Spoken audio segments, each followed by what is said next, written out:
துன்பத்திற்கு மேல் எழுதல். தன்னுடைய பிரதிபிம்பங்களாகப் படைக்கப்பட்டுள்ள மனிதர்களை தன்னிடமே திரும்பி அழைத்துக் கொள்வதற்கு துன்பம் ஏன் ஒரு சோதனையாக இருக்கிறது என்று என்னுடைய தெய்வ தந்தையிடம் நான் இடைவிடாமல் வாக்குவாதம் புரிந்திருக்கிறேன். நான் என் தந்தையிடம் கூறுவது, துன்பத்தில் ஒரு நிர்பந்தம் உள்ளது. அறிவுறுத்தி இணங்க வைத்தலும் அன்பும் மனித இனத்தை விண்ணுலகத்திற்கு திரும்ப அழைத்துக் கொள்வதற்கு சிறந்த வழிகளாகும் என்பதுதான். எனக்கு விடை தெரிந்திருந்தாலும் கூட இத்தகைய விஷயங்களைப் பற்றி எப்பொழுதும் நான் இறைவனுடன் சண்டையிட்டு இருக்கின்றேன். ஏனெனில் ஒரு தந்தை தனது மகனை புரிந்து கொள்வதைப் போல் அவன் என்னை புரிந்து கொள்கிறான். இந்த உலகம் எவ்வளவு சோகமயமானது!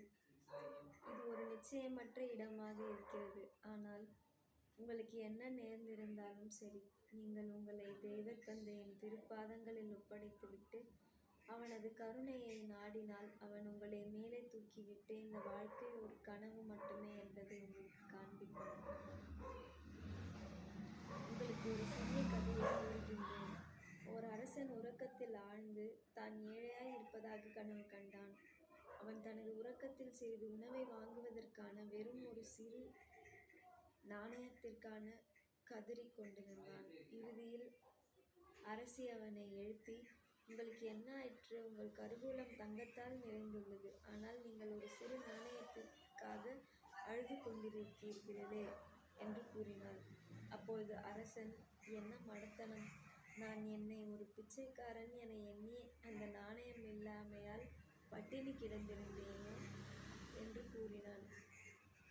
அனைத்து விதமான நோய்கள், துன்பங்கள், தொந்தரவுகள், இதய வேதனைகள் ஆகிய கொடுங்கனவு போன்ற தீமைகளுக்கு உள்ளாக்கப்பட்ட ஓர் அழியும் மனிதனாக தன்னை கனவு கண்டு கொண்டிருக்கின்ற ஒவ்வொரு ஆன்மாவின் மனமயக்கமும் இதை போன்றதே. இந்த கொடுங்கனவிலிருந்து தப்பிப்பதற்கான ஒரே வழி இறைவனுடன் அதிகமாக பற்று கொண்டிருப்பதும் இவ்வுலக கனவு உருவங்களுடன் குறைவாக பற்று கொண்டிருப்பதும் ஆகும். இறைவனது திட்டத்தில் கொடுமைக்கு இடமே இல்லை. ஏனெனில் அவனது பார்வையில் நன்மை அல்லது தீமை என்பதே கிடையாது. ஒளி மற்றும் நிழல்களின் சித்திரங்கள் மட்டுமே. இறைவன் ஒரு வியக்கத்தக்க பிரபஞ்ச லீலையின் நிரந்தர ஆனந்தமான மகா சாட்சியாகத்தான் இருப்பதைப் போலவே வாழ்க்கையின் இருமை காட்சிகளை நாம் நோக்க வேண்டும் என்று திருவூலன் கொண்டுள்ளான். மனிதன் போலி ஆன்மா அல்லது அகந்தையுடன் தன்னை தவறாக அடையாளப்படுத்திக் கொண்டிருக்கிறான். அவன் அழியாத ஆன்மாவாகிய தனது நிஜ சுரூபத்திற்கு தன் அடையாள உணர்வை மாற்றிக்கொள்ளும் பொழுது அனைத்து வழிகளும் பொய்யானவை என்பதை கண்டு கொள்கிறான். அவன் இனிமேல் துன்ப நிலையை கற்பனை கூட செய்ய முடியாது. மனிதனின் உயர் உணர்வு நிலை இறைவனுடையதாக படைக்கப்பட்டுள்ளது. மேலும் அது வழிபுக முடியாதது. அனைத்து உடல் மற்றும் மன ரீதியான துன்பங்களும் அடையாளப்படுத்திக் கொள்ளுதல், கற்பனை செய்தல் மற்றும் மனிதனின் தவறான எண்ண பழக்கங்கள் ஆகியவற்றால் வருகின்றன. அதிக மன வலிமையை பெற்றிருங்கள். என்ன நேர்ந்தாலும் சரி, வாழ்க்கையில் எதையும் துணிவுடன் எதிர்கொண்டு அசைக்க முடியாதவாறு நிற்கக்கூடிய மன ஆற்றலை வளர்த்து கொள்ளுங்கள். நீங்கள் இறைவனை நேசிக்கிறீர்கள் என்றால் நம்பிக்கை வைத்து சோதனைகள் வரும்போது தாங்கிக் கொள்வதற்கு தயாராக இருக்க வேண்டும். துன்பத்தை கண்டு அஞ்ச வேண்டாம். உங்கள் மனதை ஆக்கப்பூர்வமானதாகவும் வலிமையானதாகவும் வைத்திருங்கள். உங்களது அனுபவமே மிகவும் முக்கியமானது. துன்பங்களை கற்பனையின் மூலம் நீங்கள் அதிகமாக்கிக் கொள்கிறீர்கள். கவலைப்படுவதோ அல்லது உங்களுக்காக வருத்தம் கொள்வதோ உங்களது வலியை குறைக்காது, மாறாக அது அதிகப்படுத்தும். உதாரணமாக, ஒருவர் உங்களுக்கு தவறிழைக்கிறார். நீங்கள் அதை பற்றி சிந்திக்கிறீர்கள். மேலும் உங்கள் நண்பர்கள் அதை பற்றி பேசி உங்களிடம் அனுதாபம் கொள்கின்றனர். அதை பற்றி எவ்வளவு அதிகமாக நீங்கள் எண்ணுகிறீர்களோ அவ்வளவு அதிகமாக உங்களது காயத்தையும் மேலும் உங்களது துன்பத்தையும் பெரிதுபடுத்துகிறது. சிலர் தாங்கள் கடந்து வந்திருக்கும் அனைத்து துன்பங்களையும் மேலும் 20 வருடங்களுக்கு முன் நடைபெற்ற ஒரு அறுவை சிகிச்சையில் எவ்வளவு பயங்கரமான வலி இருந்தது என்பதையும் தொடர்ந்து நினைவில் வைத்து கொண்டே இருப்பார்கள். மீண்டும் மீண்டும் அந்த நோயின் உணர்வு நிலையில் மறுபடியும் வாழ்கிறார்கள். எதற்காக அத்தகைய அனுபவங்களை திரும்ப திரும்ப பெற வேண்டும்? உங்களுடைய இன்னல்களிலிருந்து உங்களை பிரித்து கொள்வதற்கான சிறந்த மார்க்கம் நீங்கள் ஒரு பார்வையாளர் மட்டுமே என்ற ரீதியில் மனதளவில் பற்றற்று இருந்து கொண்டு அதே சமயம் ஒரு பரிகாரத்தை தேடுவதுமாகும். உண்மை என்னவெனில், உங்கள் உடல்தான் நீங்கள் என எண்ணாமல் அதனுள் வாழ நீங்கள் கற்று கொண்டால் நீங்கள் அதிக அளவில் துன்பப்பட மாட்டீர்கள். உங்களுக்கும் உங்கள் உடல் வலிக்கும் இடையேயான தொடர்பு மனதளவில் மட்டுமே. நீங்கள் உறங்கி உடல் உணர்வற்று இருக்கும் பொழுது நீங்கள் எந்த வலியையும் உணர மாட்டீர்கள்.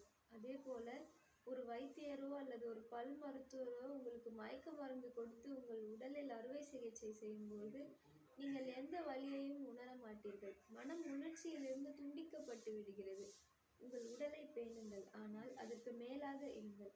உங்கள் மனித உருவிலிருந்து நீங்கள் வேறானவர் என்பதை அறிந்து கொள்ளுங்கள்.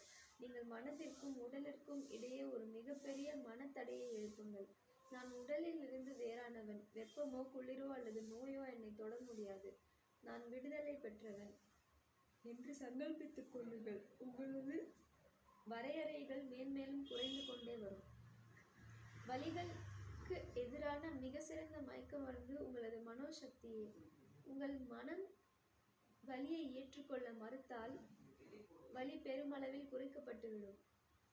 சில சமயங்களில் இந்த உடல் காயப்பட்டு கடுமையான வலியை உணரும்பொழுது என் மனதை கூடஸ்த கிறிஸ்துமயத்தில் வைத்தால், அதாவது நான் உடலுடன் குறைவாகவும் இறைவனுடன் அதிகமாகவும் என்னை அடையாளப்படுத்தினால் எந்த வலியுமே இல்லாமல் இருப்பதை நான் கண்டிருக்கின்றேன். எனவே வலி வரும்பொழுது கூடஸ்த சமயத்தில் ஒருமுகப்படுங்கள். மனதளவில் வலியிலிருந்து விலகியிருங்கள். மன வலிமையை அதிகமாக வளர்த்து கொள்ளுங்கள். உங்களுக்குள் கடினமானவராக இருங்கள். நீங்கள் வலியை உணர்ந்து கொண்டிருக்கும் பொழுது உங்களுக்குள்ளேயே கூறுங்கள், இது என்னை வேதனைப்படுத்தவில்லை. காயம் ஏற்படும் பொழுது அது கவனிக்கப்பட வேண்டிய ஒன்று என அதை ஏற்றுக்கொள்ளுங்கள். ஆனால் அதை பற்றி துன்பப்படாதீர்கள். எவ்வளவு அதிகமாக நீங்கள் மனோசக்தியின் மேல் கவனம் செலுத்துகிறீர்களோ அவ்வளவு அதிகமாக உங்கள் உடல் உணர்வும் விடுபட்டுவிடும். துன்பமும் இன்பமும் தற்காலிகமானவை. ஸ்ரீ யுக்தேஸ்வர் தனது சீடர்களிடம் கூறினார், எல்லா இருமைகளையும் அமைதியுடன் பொறுத்து கொண்டு அதே சமயத்தில் அவற்றின் பிடியிலிருந்து விலக முயற்சிக்க வேண்டும். எதிர்மறையான நிலைமைகளுக்கு மத்தியில் சாதகமான மற்றும் ஆக்கப்பூர்வமான விதத்தில் சிந்தித்தும் செயல்பட்டும் எதிர்ப்பை பயிற்சி செய்யுங்கள். சகிப்புத்தன்மை திதிஷாயை பயிற்சி செய்யுங்கள். அதாவது விரும்பத்தகாத அனுபவங்களுக்கு இடம் கொடுக்காமல் ஆனால் மனநிலை குலையாமல் எதிர்ப்பது. நோய் வரும்போது உங்களுடைய மனம் கலங்க அனுமதிக்காமல் சுகாதார விதிகளை பின்பற்றுங்கள். நீங்கள் செய்யும் அனைத்திலும் கலக்கமுறாமல் இருங்கள். இந்த பிறவியில் நீங்கள் துன்புற்று கொண்டிருந்தாலும் சரி அல்லது செல்வம் மற்றும் அதிகாரம் ஆகியவற்றுடன் புன்னகை புரிந்து கொண்டிருந்தாலும் சரி, உங்களுடைய உணர்வு நிலை மாற்றமடையாது இருக்க வேண்டும். மனச்சமநிலையை நீங்கள் சாதிக்க முடியுமானால் எதுவும் ஒருபோதும் உங்களை பாதிக்காது. எல்லா உன்னத மகான்களின் வாழ்க்கைகளும் இந்த அருளாசி பெற்ற நிலையை அவர்கள் அடைந்து விட்டதை காட்டுகின்றன. மாயையை தாண்டி மேலொழுகுவதற்கு நீங்கள் கடும் முயற்சி செய்து உங்கள் உண்மையான இயல்பை அறிந்து கொள்வதற்கு தியானமே வழியாகும். மாயையின் அனுபவங்களினால் சலனமடையாமல் இருந்து அந்த உணர்வு நிலையை தியானத்தினாலும் செயலிலும் உங்களால் பற்றி கொண்டிருக்க முடியுமானால் நீங்கள் இறைவனது இந்த கனவு உலகத்திற்கு அப்பாற்பட்டு இருப்பீர்கள். இக்கனவு உங்களுக்கு முடிந்துவிடும். இதனால்தான் பகவான் கிருஷ்ணர் பரம்பொருளில் நீங்கள் விடுதலை பெற வேண்டுமானால் அனைத்து சூழ்நிலைகளிலும் நீங்கள் மனசமநிலை கொண்டிருக்க வேண்டும் என வலியுறுத்தினார். எவன் இவற்றால் பொருள்களுடன் புலன்களின் தொடர்பு சரணப்படுத்த முடியாமல் இருக்கிறானோ, எவன் இன்ப துன்பங்களின் போது அமைதியுடன் சமநிலையான மனதுடனும் இருக்கிறானோ, அவன் மட்டுமே அமரத்துவம் அடைவதற்கு தகுதியானவன். கவலைகள், நோய்கள் மற்றும் மரணம் ஆகிய புலிகள் உங்களை துரத்தும் பொழுது உங்களது ஒரே புகலிடம் அக அமைதி கோயிலாகும். ஆன்மீகத்தில் ஆழ்ந்த மனிதன் பயமூட்டும் கவலைகளோ அல்லது மோதுகின்ற உலகங்களின் வெடி ஓசைகளோ கூட கொடுக்கிட முடியாது. ஓர் அமைதியான உட்புற மௌனத்தில் இரவும் பகலும் வாழ்கிறான்.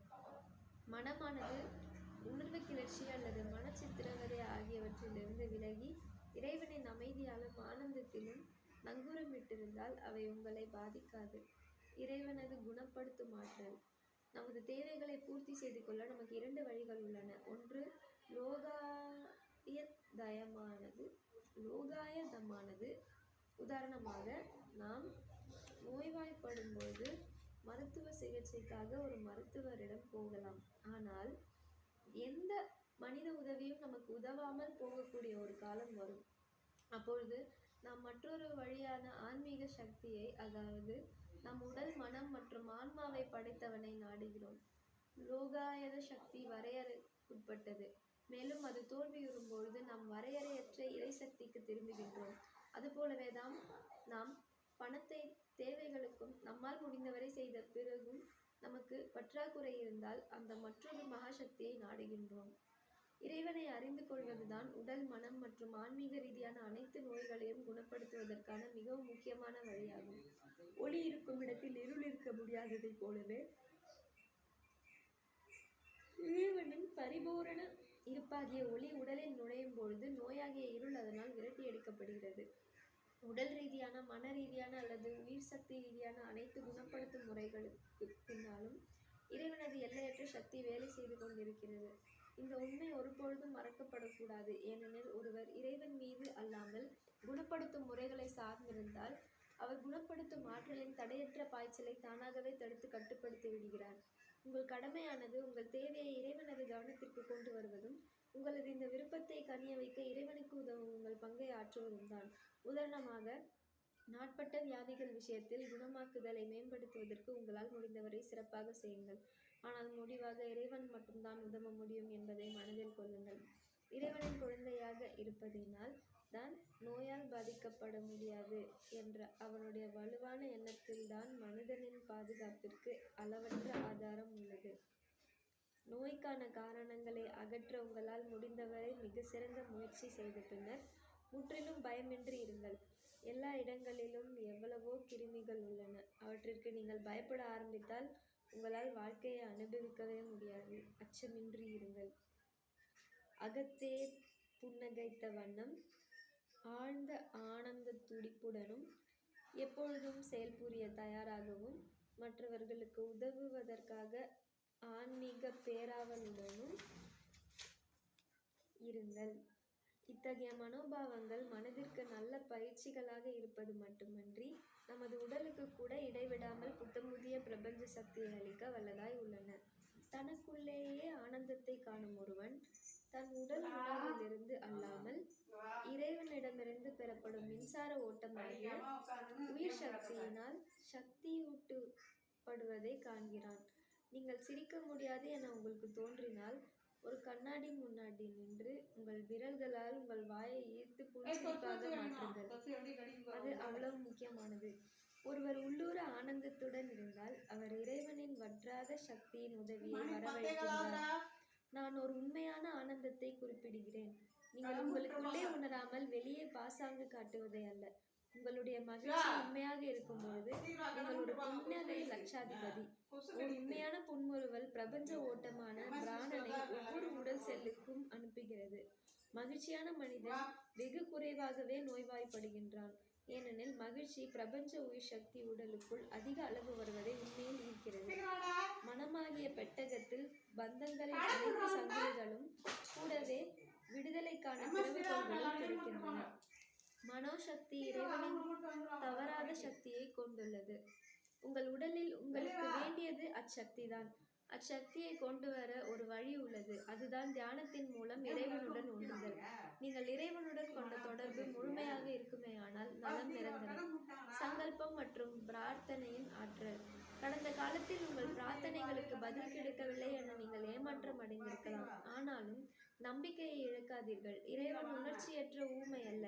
அவன் அன்பை உருவானவன்.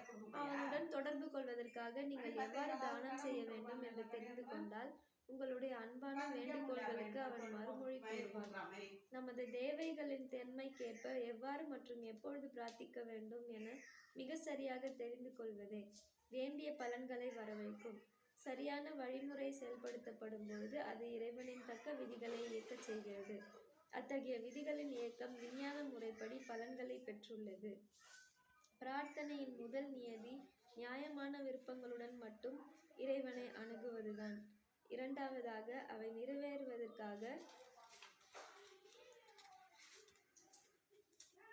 ஒரு பிச்சைக்காரனை போல் அல்லாமல் ஒரு மகனைப் போல் நான் உந்தன் குழந்தை, தாங்கள் எனது தந்தை, நீங்களும் நானும் ஒருவரே என்று பிரார்த்திக்க வேண்டும். நீங்கள் ஆழ்ந்தும் தொடர்ந்தும் பிரார்த்தனை செய்யும்போது உங்களுடைய இதயத்தில் பேரானந்தம் நிறைவதை உணர்வீர்கள். அந்த ஆனந்தம் வெளிப்படும் வரை திருப்தி அடையாதீர்கள். ஏனென்றால் நீங்கள் அந்த ஆனந்தத்தையும் திருப்தியும் செய்யும் ஆனந்தத்தை உங்கள் இதயத்தில் உணரும் பொழுது இறைவன் உங்களுடைய பிரார்த்தனை ஒளிபரப்பை செவிமடுத்து விட்டான் என்று உங்களுக்கு தெரிந்துவிடும். பிறகு உங்கள் தெய்வ தந்தையிடம் பிரார்த்தனை செய்யுங்கள். இறைவா, இதுதான் என்னுடைய தேவை, அதற்காக உழைக்க நான் தயாராக உள்ளேன். தயவு செய்து என்னை வழிநடத்தி வெற்றியை தருவிக்கும் நற்சிந்தனைகள் உண்டாகவும் நற்செயல்கள் செய்வதற்கும் எனக்கு உதவி அருளுங்கள். நான் என்னுடைய விவேகத்தை பயன்படுத்தி உறுதியுடன் உழைப்பேன். ஆனால் நான் ஆற்ற வேண்டிய சரியான செயலுக்கான என்னுடைய பகுத்தறிவு, உறுதி மற்றும் செயல் ஆகியவற்றை நீ வழிநடத்துவாயாக. இறைவனுடைய குழந்தையாக உள்ள நீங்கள் அவனுடன் மிக நெருங்கிய நிலையில் பிரார்த்தனை செய்ய வேண்டும். நான் என்ற நிலையிலிருந்து நீங்கள் அந்நியனைப் போலவும் பிச்சைக்காரனைப் போலவும் பிரார்த்தனை செய்வதை இறைவன் ஆட்சேபிக்கவில்லை. ஆனால் அந்த உணர்வின் நிலையால் உங்களுடைய முயற்சிகள் வரம்பிற்குட்பட்டவையாக இருப்பதை உணர்வீர்கள். அவனுடைய குழந்தை என்ற முறையில் உங்களுடைய தெய்வீக பிறப்புரிமையான உங்களது இச்சா சக்தியை நீங்கள் கைவிடுவதை இறைவன் விரும்புவதில்லை. சோர்வுறாத உற்சாகம், பின்வாங்காத வீரம் மற்றும் நம்பிக்கை ஆகியவற்றுடன் எந்த ஒரு பொருளுக்காகவும் உள்ளத்தில் இரகசியமாக கூறப்படும் இடைவிடாத கோரிக்கையானது ஒரு வலிமை வாய்ந்த சக்தியை வளர்ச்சி அடைகிறது. இது விரும்பிய பொருளை பெற்று தருகிற மனிதனின் உணர்வு, ஆழ்மன உணர்வு மற்றும் உயர் உணர்வு ஆற்றல்களின் அனைத்து நடவடிக்கைகளிலும் தாக்கம் ஏற்படுத்துகிறது. உள்ளத்தில் இரகசியமாக உச்சரிக்கப்படும் உள்முக செயல் எதிர்மாறான நிலைகளிலும் இடைவிடாமலும் தளர்ச்சி அடையாமலும் இருக்க வேண்டும். அப்பொழுது விரும்பிய பொருள் கைகூடும். சங்கல்பத்தின் உத்தி. படைப்பாற்றல் வாய்ந்த ஓம் என்ற சொல்லிலிருந்து ஒளியின் அபரிமிதமான சக்தி வெளிப்படுகிறது. அண்ட கோஷத்தின் அதிர்வலைகளாக திரியும் இச்சக்தி தான் எல்லா அணுக்களின் சக்தியாகவும் பரிணமிக்கிறது. எவ்வித வாக்கும் நன்கு அறிந்து ஆழ்ந்த உணர்வுடன் கூடியபடி நடைமுறையில் பலிக்கத்தக்கதாகிறது. நேர்மை, திட நம்பிக்கை, விசுவாசம் மற்றும் உள்ளுணர்வு ஆகியவற்றுடன் செறிந்துள்ள வார்த்தைகள் மிக பெரிய அளவில் வெடிக்கக்கூடிய அதிர்வு வெடிகுண்டுகள் போன்றவை. அவை வெளிக்கிளம்பும் பொழுது இன்னல்களாகிய பாறைகளை சிதறடித்து விரும்பிய மாற்றங்களை உருவாக்குகின்றன. நோய் அல்லது ஆரோக்கியம் குறித்த உள்மன எண்ண பழக்கம் ஒரு வலிமையான தாக்கத்தை ஏற்படுத்துகின்றது. பிடிவாதமான மன அல்லது உடல் நோய்கள் எப்பொழுதும் உள்மனதில் ஆழமாக வேரூன்றி இருக்கும். நோயை அதன் மறைத்துள்ள வேர்களை பிடுங்கி எறிவதன் மூலம் குணப்படுத்தலாம். அதனால்தான் உணர்வுள்ள மனதுடன் செயல்படும் எல்லா சங்கல்பங்களும் உள்ளுணர்வில் ஊடுருவி சென்று ஆழ்ந்து பதியும் விதமாக இருக்க வேண்டும். பின் உள்ளுணர்வானது தானாகவே உணர்வு மனதில் விளைவை ஏற்படுத்துகிறது. இவ்வாறு வலிமையான உணர்வு பூர்வ சங்கல்பங்கள் மனம் மற்றும் உடலின் மீது உள்ளுணர்வின் மூலமாக செயல்படுகின்றன. இன்னும் வலிமை வாய்ந்த சங்கல்பங்கள் உள்ளுணர்வை மட்டுமல்லாமல் அற்புத சக்திகளின் மாயக்களஞ்சியமான உயர் உணர்வு மனதை சென்றடைகின்றன. பொறுமை மற்றும் கவனத்துடன் கூடிய புத்திசாலித்தனத்துடன் திரும்ப திரும்ப கூறுதல் ஆகியவை அற்புதம் புரிபவை ஆகும். மனம் அல்லது உடல் சார்ந்த நீடித்த தொந்தரவுகளை குணப்படுத்துவதற்கான சங்கல்பங்கள் ஆழமாகவும் இடைவிடாமலும் மாறாத அல்லது முரண்பட்ட சூழ்நிலைகள் ஏதேனும் இருந்தால் அவற்றை முழுவதுமாக புறக்கணித்துவிட்டு அவை ஒருவரின் ஆழ்ந்த உள்ளுணர்வு பூர்வமாக திட நம்பிக்கையின் ஒரு அம்சமாக ஆகும் வரை அடிக்கடி திரும்ப திரும்ப கூறப்பட வேண்டும். உங்களது உறுதிமொழியை தேர்ந்தெடுத்துக் கொள்ளுங்கள். அதை முழுவதுமாக முதலில் உரக்கவும் பிறகு மெதுவாகவும் மிகவும் நிதானமாகவும் உங்கள் குரல் மெல்லியதாக ஆகும் வரை திரும்ப திரும்ப கூறுங்கள். பிறகு நீங்கள் ஆழ்ந்த தடைப்படாத ஒருமுகப்பாட்டை உணர்வற்ற நிலை அல்ல, மாறாக இடையூறற்ற எண்ணத்தின் மிக ஆழ்ந்த தொடர்ச்சியை அடைந்து விட்டதை நீங்கள் உணரும் வரையில் உங்கள் நாக்கையோ உதடுகளையோ அசைக்காமல் மனதளவில் மட்டும் படிப்படியாக வலியுறுத்தி கூறுங்கள். உங்கள் மன சங்கல்பத்தை நீங்கள் தொடர்ந்தவாறு இன்னும் ஆழமாக செல்லும்போது அதிகரிக்கும் ஆனந்தம் மற்றும் அமைதி உணர்வை நீங்கள் உணர்வீர்கள். ஆழ்ந்த ஒருமுகப்பட்ட நிலையில் உங்கள் சங்கல்பமானது ஆற்றலுடன் வலுவடைந்து பழக்க விதியின் வாயிலாக உங்கள் உணர்வு மனதில் தாக்கத்தை உண்டு பண்ண பின்னர் வெளிப்படுத்துவதற்காக ஆழ்மன உணர்வு ஓட்டத்துடன் கலந்து விடுகிறது. எப்பொழுதும் அதிகரித்து கொண்டிருக்கும் அமைதியை நீங்கள் உணரும் சமயத்தில் உங்கள் மன சங்கல்பமானது உங்கள் உணர்வு மனதில் தாக்கத்தை உண்டாக்கவும் உங்கள் விருப்பங்களை பூர்த்தி செய்வதற்காகவும் அளவற்ற ஆற்றலை நிரப்பியபடி பின்னர் திரும்ப வருவதற்காக இன்னும் ஆழமாக உயர் உணர்வு பிரதேசத்திலும் செல்கிறது. சந்தேகப்படாதீர்கள். இந்த விஞ்ஞான நம்பிக்கையின் அற்புதத்தை நீங்கள் காண்பீர்கள். உடன் இணைந்த பக்தியோ அல்லது தானாகவே எழும் அன்போ இல்லாமல் குருட்டுத்தனமாக திரும்ப திரும்ப கூறப்படும் கோரிக்கைகளோ அல்லது சங்கல்பங்களோ ஒருவர் தன்னுடைய பிரார்த்தனையின் பொருளை அறியாத வெறும் பிரார்த்திக்கும் கிராமபோன் ஆகுகிறது. மனதிற்குள் எதையாவது சிந்தித்துக் கொண்டு குரலொலியாலும் இயந்திரத்தனமாகவும் திரும்ப திரும்ப கூறுதல். இறைவனின் நாமத்தை வீணாக உச்சரித்தல் பலனளிக்காது. ஒரு கோரிக்கை அல்லது ஒரு பிரார்த்தனையை மனதிலோ அல்லது வாய்விட்டோ திரும்ப திரும்ப ஆழ்ந்த கவனம் மற்றும் பக்தியுடன் கூறுவதானது அந்த பிரார்த்தனையை தெய்வீகமாக்குகிறது. மேலும் உணர்வு பூர்வமான நம்பிக்கையான ஒப்புவித்தல் உயர் உணர்வு நிலை அனுபவத்திற்கு மாற்றுகிறது. நீங்கள் தேர்ந்தெடுத்திருக்கும் கோரிக்கையின் கருத்தின் மேல் அது உங்களின் ஒரு அம்சமாகும் வரை தியானம் செய்யுங்கள். அந்த கோரிக்கையின் மேல் தியானம் செய்யும் பொழுதே அதை பக்தியால் தோய்த்திடுங்கள். உங்கள் தியானம் ஆழமாக செல்லும் பொழுது உங்கள் பக்தியை பெருக்கி உங்கள் இதயத்தின் வெளிப்பாடு போன்று மானசீகமான அக்கோரிக்கையை அர்ப்பணியுங்கள். இந்த குறிப்பிட்ட கோரிக்கையின் மூலம் வெளிப்படுத்தப்பட்ட உங்களது இதயத்தின் ஏக்கம் இறைவனால் உணரப்படுகிறது என்ற நம்பிக்கையால் உங்களை நிரப்பிக்கொள்ளுங்கள். உங்களது பக்திமயமான கோரிக்கையாகிய திரைக்கு நேர்பின்னால் இறைவன் உங்களது ஆன்மாவின் நிதப்சமான வார்த்தைகளை செவிமடுத்து கொண்டிருப்பதாக உணருங்கள். இதை உணருங்கள். உங்களது இதய கோரிக்கையுடன் ஒன்றாகி விடுங்கள். மேலும் இறைவன் உங்களுக்கு செவிமடுத்துள்ளான் என்பதை முழுமையாக நம்புங்கள். பிறகு இறைவன் உங்கள் கோரிக்கையை நிறைவேற்றுவாரா என்பதை அறிய நாட்டம் கொள்ளாமல் உங்கள் கடமையை கவனிக்க செல்லுங்கள். உங்கள் கோரிக்கை கேட்கப்பட்டு விட்டது எனவும் இறைவனது எதுவோ அதுவே உங்களுடையதும் ஆகும் என நீங்கள் தெரிந்து கொள்வீர்கள் எனவும் முற்றிலும் நம்புங்கள். இறைவன் மீது இடைவிடாது தானம் புரியுங்கள். நீங்கள் அவனை உணரும் பொழுது அவனுடைய தெய்வீக புதல்வனாக உங்களுடைய நியாயமான மரபுரிமையை பெறுவீர்கள். கடவுள் எல்லோருக்கும் பதிலளிக்கிறான், எல்லோருக்காகவும் வேலை செய்கிறான். ஸ்ரீ யுக்தேஸ்வர் கூறினார், எவ்வளவு தடவை கடவுள் அவர்களது பிரார்த்தனைகளுக்கு செவிசாய்க்கிறான் என்பதை மனிதர்கள் புரிந்து கொள்வது அரிது. ஒரு சிலருக்கு மட்டும் பாரபட்சமாக அல்லாமல் நம்பிக்கையுடன் அவனை அணுகும் ஒவ்வொருவருடைய பிரார்த்தனைக்கும் செவி சாய்க்கிறான். அவனுடைய குழந்தைகள் எங்கும் நிறைந்த தங்கள் தந்தையின் அன்பான கருணையின் மேல் முழுமையான நம்பிக்கை வைத்திருக்க வேண்டும். நம்பிக்கை நம்முள் வளர்க்கப்பட வேண்டும். கூறப்போனால் நம் உள்ளிருந்து வெளிப்படுத்தப்பட வேண்டும். அது இருக்கிறது, ஆனால் வெளிக்கொணரப்பட வேண்டும். உங்கள் வாழ்க்கையை நீங்கள் கவனித்தீர்களானால் எண்ணற்ற வழிகளின் மூலமாக இறைவன் செயல்புரிவதை நீங்கள் காண்பீர்கள். இவ்வாறாக உங்கள் நம்பிக்கை பலப்படும். வெகு சிலரே இறைவன் மறைந்திருக்கும் கரங்களை நாடுகிறார்கள். பெரும்பாலான மனிதர்கள் நிகழ்வுகளின் போக்கை இயற்கையானதாகவும் தடுக்கப்பட முடியாததாகவும் கருதுகின்றனர். பிரார்த்தனையின் மூலமாக எத்தகைய அடிப்படை மாற்றங்கள் சாத்தியமாகும் என்பதை அவர்கள் அரிதாகவே அறிந்திருக்கிறார்கள். இறைவனிடத்தில் விசுவாசத்தை வளர்த்து கொள்ளல். உடனடியாக குணமடைவதற்கான மிக சிறந்த முறை இறைவனிடத்தில் முழுமையான கேள்விகளற்ற விசுவாசம் கொள்வதாகும். அந்த விசுவாசத்தை தூண்டுவதற்கான ஒரு இடைவிடாத முயற்சியை மனிதனுடைய மகத்தான மற்றும் மிக சிறந்த பயன் தரும் கடமையாகும். இறைவனிடம் வைக்கும் நம்பிக்கையும் இறைவனிடம் காட்டும் விசுவாசமும் வெவ்வேறானவை. நீங்கள் நம்பிக்கையை சோதித்து அதன்படி வாழாமல் இருந்தால் அது பயனற்றது. நம்பிக்கை அனுபவமாக மாற்றப்படும் போது அது விசுவாசமாகிறது. நீங்கள் நம்புவதற்கு விருப்பப்படலாம், நீங்கள் நம்புவதாக நினைக்க கூட செய்யலாம். ஆனால் நீங்கள் நிஜமாகவே நம்பினால் அதன் பலன் உடனடியாக இருக்கும். விசுவாசம் முரண்பட முடியாதது. அது சக்தியை பற்றி உள்ளுணர்வு பூர்வமான திட நம்பிக்கை. மேலும் அதை முரண்பாடான சாட்சியாலும் கூட அசைக்க முடியாது. இந்த மகத்தான சக்தி எவ்வாறு வியக்கத்தக்க முறையில் செயல்படுகிறது என்பதை நீங்கள் உணர்வதில்லை. இது கணித ரீதியாக இயங்குகிறது. நிகழுமா என்ற கேள்விக்கு இடமே இல்லை. விசுவாசம் என்பதற்கு பைபிள் குறிப்பிடுவது இதைத்தான். காணப்படாதவைகளின் நிரூபணமாய் இருக்கிறது. எல்லையற்ற சக்தியை தருவதற்கு உங்களது எண்ணங்கள், பிரார்த்தனைகள் மற்றும் திட நம்பிக்கைகளுக்கு நேர் பின்னால் இறைவனது சக்தி உங்களுக்குள் வேலை செய்து கொண்டிருக்கிறது என எப்போதும் சந்தேகமின்றி நம்புங்கள்.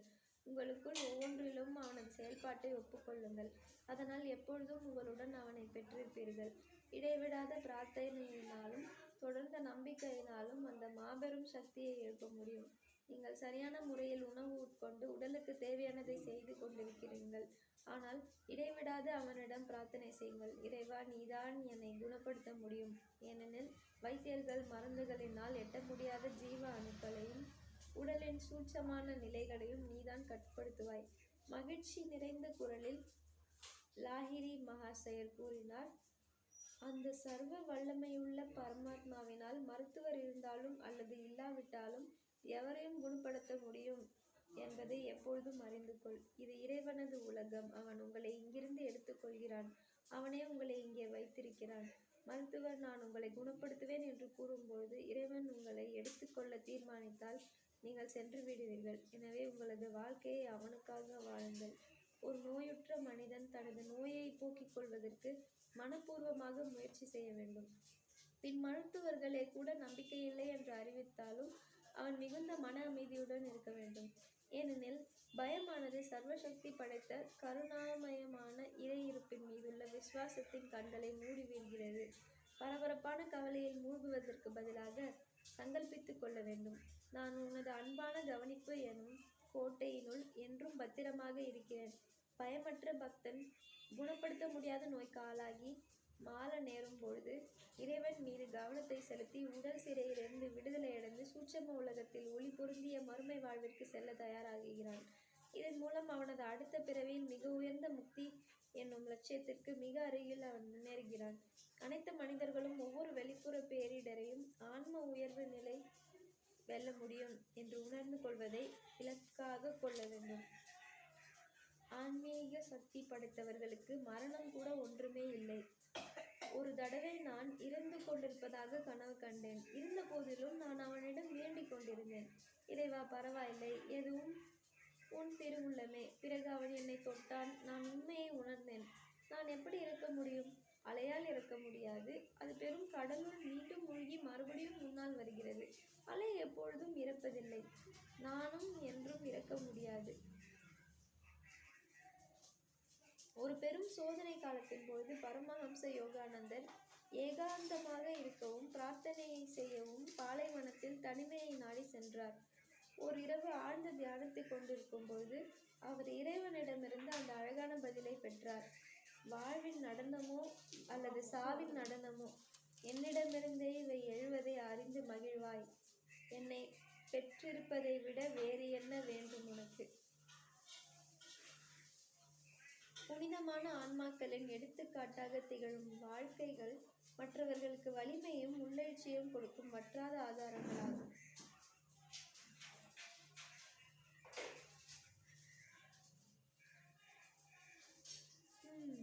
சிஸ்டர் வாழ்க்கை பிறருக்கு உதவி புரியும் பொழுது கூட துன்பப்பட்ட புனிதர் பிரான்சிஸின் வாழ்க்கையை போன்றது. எனவே அவர் ஒரு மகத்தான அகத்தூண்டுகோலாக திகழ்கிறார். அவர் துன்பப்பட்ட அத்தனை வருடங்களிலும் இறைவனுக்காக அவரது அன்பு மிக உயர்ந்தது என்பதை காட்டினார். அவரது கண்களில் அந்த துன்பத்தின் ஒரு குறியை கூட நான் ஒருபொழுதும் கண்டதில்லை. அதனால்தான் அவர் ஒரு மகத்தான ஞானியாக, ஒரு மகா ஆத்மாவாக இருக்கிறார். அதனால்தான் அவர் இறைவனுடன் இருக்கிறார். சவப்பெட்டியில் நான் அவரது உடலை கண்ட பொழுது சிஸ்டரின் ஆன்மா எங்கும் வியாபித்துள்ள விண்வெளியுடன் இரண்டர கலந்து விட்டதை உணர்ந்தேன். எனக்குள்ளிருந்து தெய்வ தந்தையின் குரல் என்னிடம் பேசியதை கேட்டேன். 20 வருட துன்பம் அவருடைய அன்பை என்னிடமிருந்து ஒருபோதும் விலக்கியதில்லை. அதைத்தான் நான் அவரது வாழ்க்கையில் மகத்துவம் வாய்ந்ததாக கருதுகிறேன். மேற்கொண்டு என்னால் எதுவும் கூற முடியவில்லை. தெய்வ தந்தைக்கு நாம் அவர் மீது கொண்டுள்ள அன்பை 20 வருடங்களுக்கோ அல்லது அதற்கும் மேலாகவோ நமது வேதனை மூலம் சோதிக்க உரிமை உள்ளது. இதனால் அதற்கு மாற்றாக அவரது பிரதிபிம்பமாக உள்ள நாம் நமது இழந்த சாஸ்வத்தை என்றும் புதிய ஆனந்தத்தை உரிமை கோரலாம். பிறகு இறைவனது இருப்பினால் உண்டான புலகாங்கிதத்தினால் மறுபடியும் மூச்சடித்து நான் எனக்கே கூறினேன், 20 வருட வேதனையிலும் அமைதி குலையாத இருப்பின் மூலம் என்றும் புதிய ஆனந்தத்தின் நிரந்தரத்தை மீட்டுக் கொள்வது இறைவனது அருளால் மகத்தான சாதனையாகும். நீங்கள் இறைவனுடன் வாழ்ந்தீர்களானால் முடியப்போது வாழ்வு மற்றும் சாவு, ஆரோக்கியம் மற்றும் நோய் ஆகிய மாயையிலிருந்து குணப்படுத்தப்படுவீர்கள். இறைவனில் இருங்கள், அவனது அன்பை உணருங்கள், எதற்கும் அஞ்சாதீர்கள். இறைவனின் கோட்டையில் மட்டுமே நாம் பாதுகாப்பை காண முடியும். அவனது இருப்பில் இருப்பதை தவிர பாதுகாப்பான ஆனந்த புகலிடம் வேறு எங்கும் இல்லை. நீங்கள் அவனுடன் இருக்கும்பொழுது உங்களை எதுவும் தொட முடியாது. குணப்படுத்தலுக்கான உறுதிமொழிகள். இறைவனது பரிபூரண ஆரோக்கியம் எனது உடல் நோயின் இருண்ட மூலைகளிலும் ஊடுருவுகிறது. எனது அனைத்து செல்களிலும் அவனது குணப்படுத்தும் ஒளி பிரகாசிக்கிறது. அவை முற்றிலும் நலத்துடன் உள்ளன, ஏனெனில் அவனது பரிபூரணம் அவற்றில் உள்ளது. பரம்பொருளின் குணப்படுத்தும் ஆற்றல் எனது உடலின் அனைத்து செல்களின் வழியாகவும் பாய்ந்து கொண்டிருக்கிறது. அந்த ஒன்றேயான பிரபஞ்ச இறை பொருளால் நான் ஆட்கொண்டிருக்கின்றேன். எனது அனைத்து உடல் உறுப்புகளிலும் எனது பரிபூரண ஒளி வியாபித்துள்ளது. அந்த குணப்படுத்தும் ஒளி எங்கெல்லாம் வெளிப்பட்டுள்ளதோ அங்கு பரிபூரணம் உள்ளது. நான் நலமாக இருக்கிறேன், ஏனெனில் என்னுள் பரிபூரணம் உள்ளது. நான் இறைவனுடைய இருப்பு எனும் காவற்கோட்டைக்குள் வைக்கப்பட்டுள்ளேன். என்னை எந்த தீங்கும் அணுக முடியாது, ஏனெனில் வாழ்க்கையின் ஒவ்வொரு சூழ்நிலையிலும் தேக ரீதியாக, மன ரீதியாக, நிதி ரீதியாக, ஆன்மீக ரீதியாக நான் இறைவனுடைய இருப்பு எனும் பாதுகாப்பு அரணுக்குள் பாதுகாக்கப்பட்டுள்ளேன்.